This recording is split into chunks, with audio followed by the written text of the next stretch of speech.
Class 12th business studies chapter हम कर रहे थे वित्तीय प्रबंध या फाइनेंशियल मैनेजमेंट पार्ट नंबर 2।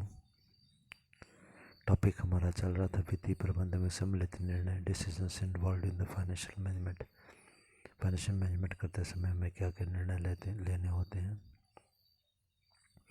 और उसमें सब हेडिंग हमारा चल रहा था लाभांश निर्णय को प्रभावित करने वाले घटक factors affecting the dividend decision, कि जब लाभांश का निर्णय लिया जाता है तो कौन कौन सी चीज़ें उसमें प्रभावित करती हैं।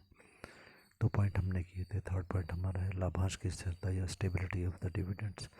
हर कंपनी का एक ही उद्देश्य होता है कि वो लाभांश को स्थिर रखे, लाभांश की स्थिरता की नीति वो अपनाए, क्योंकि जिस कंपनी का लाभांश स्थिर होता है उस पर लोगों को ज़्यादा विश्वास होता है, उसके शेयर्स का मूल्य भी बढ़ता है।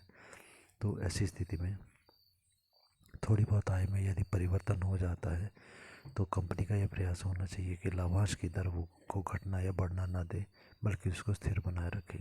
तो जितना निश्चित लाभांश हम देना चाहते हैं प्रति वर्ष, उतना लाभांश हमारे को वितरित करना ही होगा। फोर्थ पॉइंट है विकास की संभावनाएं या ग्रोथ अपॉर्चुनिटीज़। यदि कंपनी को मौका मिलता है विकास करने का, तो ऐसी स्थिति में विकास करने के लिए, डेवलपमेंट के लिए कंपनी को पैसे या वित्त की आवश्यकता होगी, ज़्यादा पैसे की आवश्यकता होगी। तो कंपनी क्या करेगी, जितनी भी आय उसकी होगी उसका अधिकतम भाग जो है उसे प्रतिधारित या फिर रिटेन कर लेती है। प्रतिधारित करना मतलब अपने पास जोड़ के रख लेना, बचा के रख लेना, और थोड़ा सा लाभांश जो है वो लोगों को देना। जब कंपनी आय का अधिकतम भाग अपने पास बचा के रखती है विकास के लिए, तो सीधी सी बात है कि लाभांश जो दिया जाएगा वो कम दिया जाएगा। तो यहाँ पर लाभांश के रूप में कम लाभांश हमारे को देना होगा, डिविडेंड कम देना चाहिए। पांचवा पॉइंट आता है रोकड़ स्थिति या रोकड़ प्रवाह स्थिति या cash flow statement, cash flow position. रोकड़ प्रवाह की स्थिति, कैश आने और जाने की स्थिति की बात हम करेंगे। तो जब हम लाभांश देने की बात कर रहे हैं, इसका मतलब है लाभ का हिस्सा शेयर होल्डर्स को देना। तो जब हम लाभ का हिस्सा देंगे तो सीधी सी बात है कैश जो है उसका बहिर्वाह या कैश का आउटफ्लो होता है। हम जब लाभ देते हैं तो कैश देते हैं, इससे कैश हमारी तरफ से चला जाता है। यदि कंपनी की ऐसी स्थिति है कि कंपनी के पास देने के लिए कैश ही नहीं है, पैसा ही नहीं है, तो वो लाभांश का भुगतान भी नहीं कर पाएगी। इसलिए कंपनी को रोकड़ की स्थिति जो है उसे ध्यान में रखते हुए लाभांश के निर्णय जो है वो लेना चाहिए। लाभांश का निर्णय, कितना लाभांश देना है, इसके लिए रोकड़ की स्थिति जो है वो मुख्य निर्धारक है, मतलब मेन डिसाइड करने में मेन कंटेंट होगी। इसका मतलब ये है जितनी अच्छी संस्था के पास कैश की स्थिति होगी उतनी अच्छी लाभांश भुगतान करने की क्षमता जो है संस्था की होती है। 6 पॉइंट हमारा है अंशधारी प्राथमिकता या शेयर होल्डर्स प्रेफरेंस। सामान्यतः जब पैसा जो है वो लगाया जाता है तो ऐसी स्थिति में कंपनी में पैसा विनियोग करने के लिए शेयर होल्डर जो होते हैं वो दो प्रकार के होते हैं। पहले प्रकार के जो नियमित आय या रेगुलर इनकम प्राप्त करना चाहते हैं। कुछ शेयर होल्डर ऐसे होते हैं जो चाहते हैं कि उनको लगातार आय जो है वो मिलती रहे। तो इस उद्देश्य से कंपनी में कुछ लोग जो विनियोग करते हैं, यदि अधिकतर अंशधारी हमारी कंपनी के शेयर होल्डर इसी कैटेगरी के हैं तो कंपनी को उनको लगातार नियमित रूप से लाभांश अधिक मात्रा में देना पड़ेगा।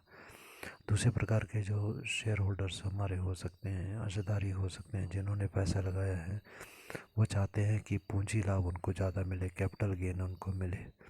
वो इस उद्देश्य से कंपनी में पैसा लगाते हैं। पूंजी लाभ का मतलब है शेयर्स का मूल्य बढ़ जाना। तो जितना भी लाभ उनको चाहिए, अपेक्षित जितने वो कम से कम लाभ की उम्मीद करते हैं, अपेक्षित लाभांश की उम्मीद करते हैं, उतना लाभांश हमारे को उन्हें अवश्य देना चाहिए। इस मामले में हम लोग स्वतंत्र होते हैं। नेक्स्ट पॉइंट हमारा है 7th पॉइंट है कर नीति या टैक्सेशन पॉलिसी। यदि लाभांश पर टैक्स देने का रेट अधिक हो, जो हम लोगों को लाभांश देते हैं उस पर ज़्यादा टैक्स देना पड़े हमें सरकार को, तो हमारे को जो है वो लोगों को कम लाभांश देना पड़ेगा, ताकि ज़्यादा लाभांश टैक्स का रेट है तो हम कम लाभांश लोगों को देंगे, और यदि लाभांश पर टैक्स का रेट कम होता है तो हम ज़्यादा लाभांश लोगों को दे सकते हैं, ताकि कंपनी को ज़्यादा हानि ना हो। 8वां पॉइंट है अंश बाजार प्रतिक्रिया या stock market reactions. Stock market या अंश बाजार जहाँ पर के शेयर्स को बेचा और खरीदा जाता है उसकी रिएक्शन या प्रतिक्रिया क्या है। लाभांश और शेयर्स के मूल्य का सीधा संबंध होता है। हमारा अगर लाभांश जो है कितना है, कितना हम लाभांश दे रहे हैं, उससे हमारी कंपनी के मार्केट में शेयर्स का मूल्य जो है प्रभावित होता है।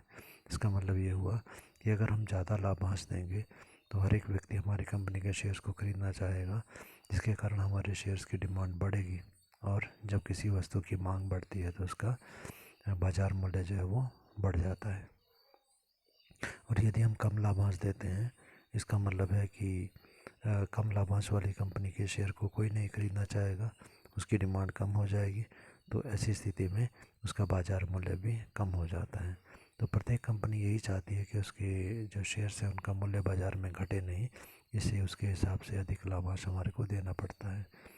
9 पॉइंट है बाजार, पूंजी बाजार तक पहुँच या access to the capital market. यदि आवश्यकता पड़ती है तो क्या हमारी कंपनी पूंजी बाजार में से आसानी से पैसा ले सकती है। पूंजी बाजार मतलब जहाँ से हमारे को दीर्घकाल के लिए धनराशि प्राप्त हो सके। तो आवश्यकता के समय क्या हमारी कंपनी को आसानी से पैसा मिल सकेगा, यदि नहीं मिल सकेगा।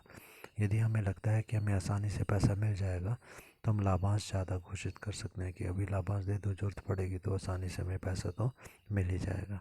और यदि हमें लगता है कि पैसा आवश्यकता के समय पूंजी बाजार से नहीं मिलेगा तो ऐसी स्थिति में हमें अपना पैसा बचा के रखना होगा, तो हम लोग कम लाभांश जो है वो लोगों को देते हैं। 10th पॉइंट हमारे को दिया गया वैधानिक बंधन या लीगल कंस्ट्रेंट्स।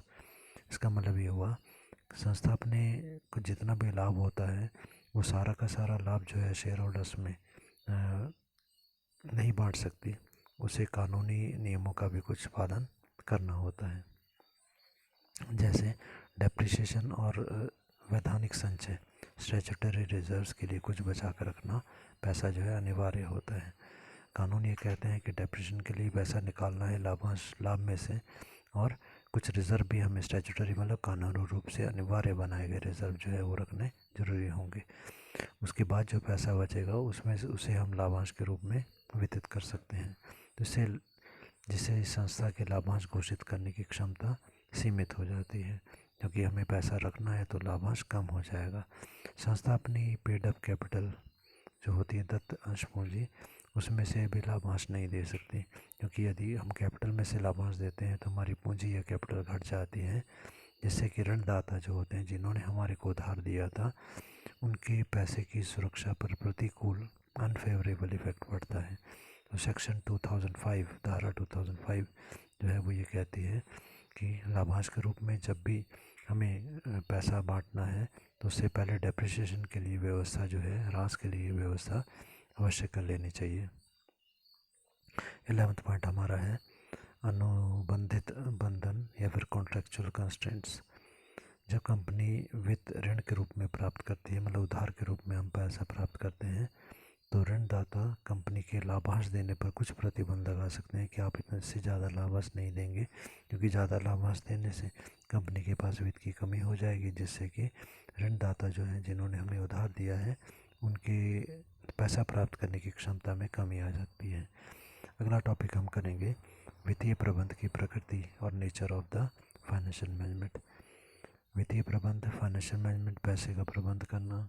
तो इसका मतलब है कि इस ये टॉपिक, ये हेडिंग जो है इसमें हम संस्था के कार्य, उसका क्षेत्र, कार्य मतलब फंक्शंस, क्षेत्र मतलब स्कोप, उद्देश्य मतलब ऑब्जेक्ट के बारे में हम डिस्कस कर सकते हैं। पहला पॉइंट आएगा व्यवसाय के लिए आवश्यक वित्तीय कोषों का पता लगाना। To find out the sources for the financial resources, कि कहाँ से हमारे को आवश्यक वित्तीय कोषों की प्राप्ति होगी, कहाँ से हमें पैसा मिल पाएगा, या फिर कितने पैसे की हमारे को आवश्यकता है। सेकंड पॉइंट है व्यवसाय के लिए आवश्यक वित्तीय कोषों को प्राप्त करना। To procure the sources of the finance, to procure the finance from the financial sources. तो इसका मतलब ये हुआ कि हमारे को जो पैसा चाहिए, जिसकी हमारे को आवश्यकता है,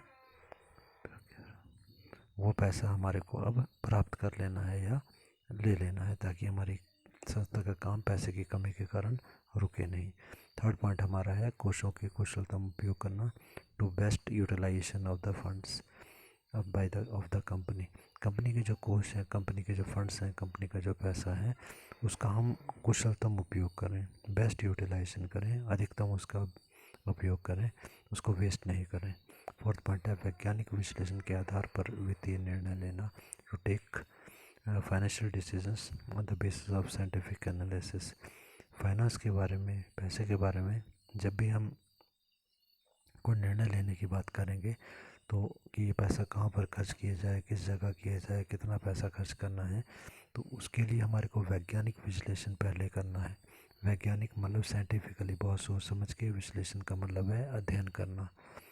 अगला पॉइंट हमारा है वित्तीय योजना का निर्माण करना, to prepare the financial planning for the company.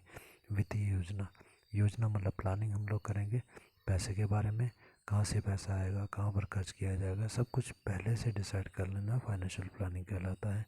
Sixth है वित्त पर नियंत्रण रखना, to keep the control on the finance.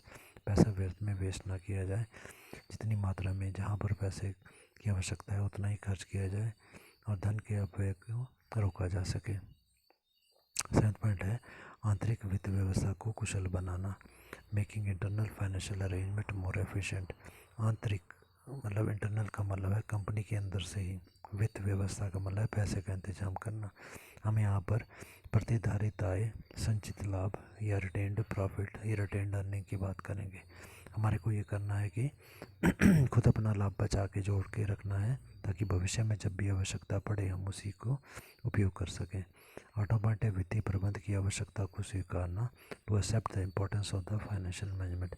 वित्तीय प्रबंध, पैसे का इंतजाम करने की या फिर उसकी व्यवस्था करने की आवश्यकता हमारे को पता होनी चाहिए, उसके आधार पर ही हम आगे का निर्णय लेंगे। नेक्स्ट हेडिंग पर आते हैं वित्तीय प्रबंध के उद्देश्य, objective of the financial management. इसके दो पार्ट्स हैं। पहला पार्ट इसमें है संपदा को अधिकतम करना या वेल्थ मैक्सिमाइजेशन। संपदा मतलब संपत्ति, वेल्थ अधिकतम करना, मैक्सिमाइज करना। तो यहाँ पर बोला गया स्वामी जो होते हैं उनकी, जो कंपनी के मालिक हैं, उनकी संपदा को अधिकतम करना इस विचारधारा वाले लोगों का मुख्य उद्देश्य होता है। संपदा को अधिकतम करने का मतलब होता है शेयर होल्डर जो हैं उनके द्वारा व्यवसाय की विनियोजित पूंजी को बढ़ाना। उन्होंने जितना पैसा बिजनेस में लगाया है उस पैसे को और बढ़ाना। कहने का मतलब है जो हमारे शेयर्स हैं उनका बाज़ार में मूल्य बढ़े। यदि शेयर होल्डर्स का शेयर्स का बाज़ार में मूल्य बढ़ेगा तो मालिकों ने पैसा लगाया है उसका मूल्य अपने आप ही बढ़ जाएगा। सामान्यतः कुछ कंपनी जैसे टाटा बिरला इत्यादि का जो कंपनियां हैं वो इसी नीति के अनुसार कार्य करती हैं। उनका उद्देश्य एक ही होता है, व्यवसाय की अपनी संपत्ति को अधिकतम करना। प्रोफेसर सोलोमन के अनुसार जो है ये सिद्धांत वेल्थ मैक्सिमाइजेशन का दिया गया। इसमें ये बताया जाता है कि वित्तीय प्रबंधक क्या करे कि उसका बाज़ार में शेयर्स का मूल्य जो है वो बढ़ जाए। इसके लिए वित्तीय प्रबंधक को 3 निर्णय लेने होंगे। पहला है अनुकूलतम विनियोग निर्णय और ऑप्टिमम इन्वेस्टमेंट डिसीजन। इसका मतलब ये हुआ विनियोग करने के बारे में, विनियोग करने वाला कहीं पर पैसा लगाना या इन्वेस्ट करना, इसके बारे में ऐसे निर्णय लिए जाएं जिससे कि हमारे को अभी के मुकाबले में अधिक लाभ की प्राप्ति हो। सेकंड पॉइंट हमारा है अनुकूलतम पूंजी व्यवस्था निर्णय और ऑप्टिमम फाइनेंसिंग डिसीजन। अनुकूलतम पूंजी व्यवस्था, अनुकूलतम मतलब जो हमारी संस्था के लिए सबसे बेहतर है। पूंजी की व्यवस्था, पैसे का इंतजाम। कहने का मतलब हमारे को ऋण पूंजी मतलब उधार जो हम लोग लेंगे तथा अंश पूंजी जो मालिकों ने पैसा लगाया है, मतलब उधार और मालिकों का पैसा, इसका एक ऐसा कॉम्बिनेशन या संयोग हमारे को तैयार करना है जिससे कि पूंजी की लागत और कॉस्ट ऑफ कैपिटल जो है वो न्यूनतम हो जाए। मतलब कम से कम खर्चे में ज़्यादा से ज़्यादा पूंजी हमारे पास इकट्ठी हो जाए। थर्ड पॉइंट हमारा है अनुकूलतम लाभांश निर्णय, ऑप्टिमम डिविडेंड डिसीजन। इसका मतलब ये हुआ लाभों को ऐसे विभाजित करना है कि लाभांश या डिविडेंड प्राप्त करके शेयर होल्डर्स भी संतुष्ट हो जाएं और कंपनी के पास भविष्य की आवश्यकताओं के लिए, उनको पूरा करने के लिए पर्याप्त मात्रा में रिजर्व भी बच जाए। मतलब हमें पैसा बचा कर भी रखना है और शेयर होल्डर्स को लाभांश भी बांटना है। तो ये जो निर्णय है 3, इन निर्णयों से कंपनी की वित्तीय स्थिति जो होती है वो मजबूत बनती है, जिससे कि अंशों के बाजार मूल्य, शेयर्स का जो मार्केट में प्राइस होता है उस पर पॉजिटिव या सकारात्मक प्रभाव पड़ता है। इसका मतलब ये हुआ संपदा को अधिकतम करने से स्वामियों का सबसे अधिकतम हित होता है। बी पार्ट आते हैं जो इसका है लाभ को अधिकतम करना। वीडियो को रोक करके पॉइंट्स को देख लीजिएगा। लाभ को अधिकतम करना, तो अधिकतम लाभ कमाना, और वो भी विनियोजित पूंजी पर। जितनी पूंजी हमने लगाई है उस पर ज़्यादा से ज़्यादा लाभ हम लोग अर्जित करें। अब यहाँ पर इसके बारे में लाभ अधिकतम करना और इसको ना करना, इसके बारे में अलग अलग पक्ष अलग अलग लोगों ने दिए हैं, विचार दिए हैं। तो सबसे पहले हम डिस्कस करेंगे इसके पक्ष में तर्क। जो लोग ये कहते हैं कि लाभ को अधिकतम करना चाहिए, वो क्या पॉइंट्स इसके बारे में देते हैं। पहला पॉइंट है, अधिकतम लाभ से सामाजिक आर्थिक कल्याण भी अधिकतम होता है। Maximum profit gives the maximum social welfare. जब संस्था को अधिकतम लाभ होगा, उससे संस्था जो है समाज के कल्याण के लिए भी काफ़ी ज़्यादा पैसा जो है उसी में से खर्च करेगी, जिससे समाज को लाभ होगा। सेकंड है, व्यवसाय का उद्देश्य लाभ कमाना ही होता है। Aim of the all business houses is to earn the profit. प्रत्येक व्यवसाय का उद्देश्य लाभ कमाना है, इसलिए लाभ को अधिकतम करना ही चाहिए। थर्ड पॉइंट है, सभी निर्णय लाभोपार्जन के उद्देश्य से ही लिए जाते हैं, क्योंकि इसलिए निर्णय की सफलता का ये प्रमुख मापक होता है। All decisions in the business are taken to earn the maximum profit. तो profit is the main source of success of the decisions. कहने का मतलब जो भी निर्णय हम लेते हैं उसमें हमारा एक ही उद्देश्य होता है कि कैसे हम लाभ को बढ़ाएं। लाभ को बढ़ाने के लिए कंपनी के द्वारा काफ़ी कुछ डिसाइड किया जाता है, निर्णय लिए जाते हैं। इससे यह अर्थ निकलता है कि अगर हमने जो निर्णय लिए वो निर्णय सही थे या गलत थे। अगर हमारा लाभ बढ़ जाता है उन निर्णय को लेने से, तो हम कहेंगे कि हमने जो निर्णय लिए वो सही थे। और यदि निर्णय लेने से हमारे लाभों में कमी आती है, तो हम ये कह सकते हैं कि हमारे निर्णय गलत थे। तो निर्णय की सफलता या असफलता का मापन लाभ के आधार पर किया जा सकता है। फोर्थ पॉइंट है, लाभ संस्था में प्रेरणा का स्रोत है। इसी की लालसा से ही फर्म अन्य फर्मों की तुलना में अधिक कुशल बनने का प्रयास करती है। Profit is the source of the motivation for an organisation. For this purpose only firm exerts itself to become more efficient in comparison to the other firms. एक संस्था जो होती है वो लाभ के लालच में ही ज़्यादा से ज़्यादा कार्य करती है। इसी लालसा से कि हम अधिक लाभ कमाएंगे, फर्म जो है बाकी कंपनियों के मुकाबले में ज़्यादा कुशलता से प्रयास करती है। तो अच्छे तरीके से कार्य करने के लिए लाभ का होना परम आवश्यक है।